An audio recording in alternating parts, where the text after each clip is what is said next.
Okay. All right. So See ya. Thank you. with the LFPA fund, what would you say that having that what kind of impact did that have on you?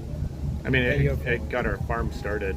It's why we started growing vegetables, because one of my employees had used the LFPA before at their previous farm, and so when he started here, we built our whole structure around LFPA free money, and so it informed really every decision we made, doing less variety of crops, higher quantity of crops, planning around our whole schedule of harvesting, washing, packing is around the LFPA. So really, it got our farm off the ground and sustained us for the first 2 years. Okay. Thank you.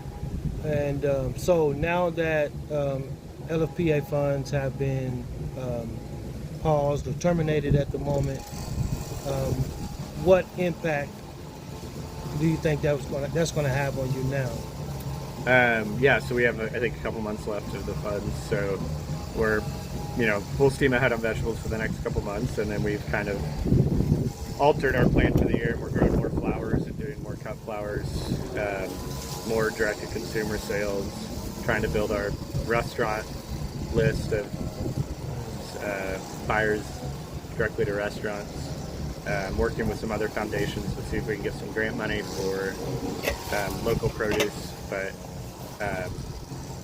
yeah, I mean, it's kind of changed everything for us.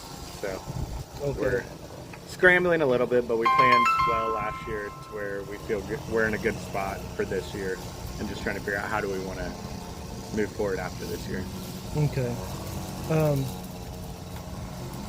Seeing as though that was something that helped you actually get started, what would you say, well, how do you feel about knowing your position, like say a new farmer trying to come up and they don't have that funds available, would you encourage them to continue on, or would you kind of tell them to move with caution? I'd tell anybody getting into farming to move with caution. Absolutely. It's not a very lucrative line of work, and it's a lot of work.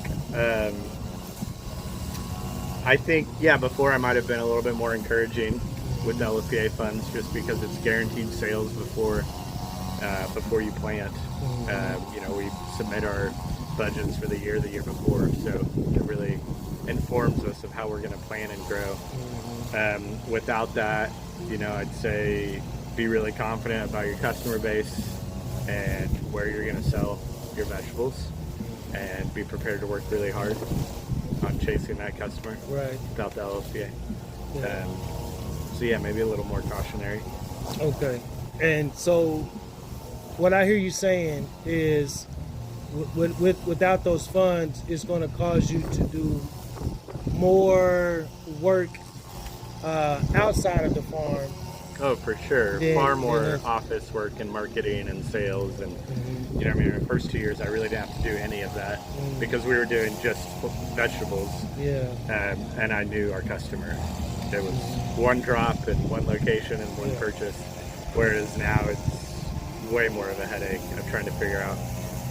I mean, we've scaled back. Our solution was just scaling back significantly on vegetables, which is a bummer because we love growing vegetables and we love getting high quality local produce into the hands of other Oklahomans. But for now, we're going to have to scale back. Okay. Because it's just so much work to try and operate a farm and then also find customers. Yeah. We don't do farmers markets, and so that limits our customer base significantly. Okay.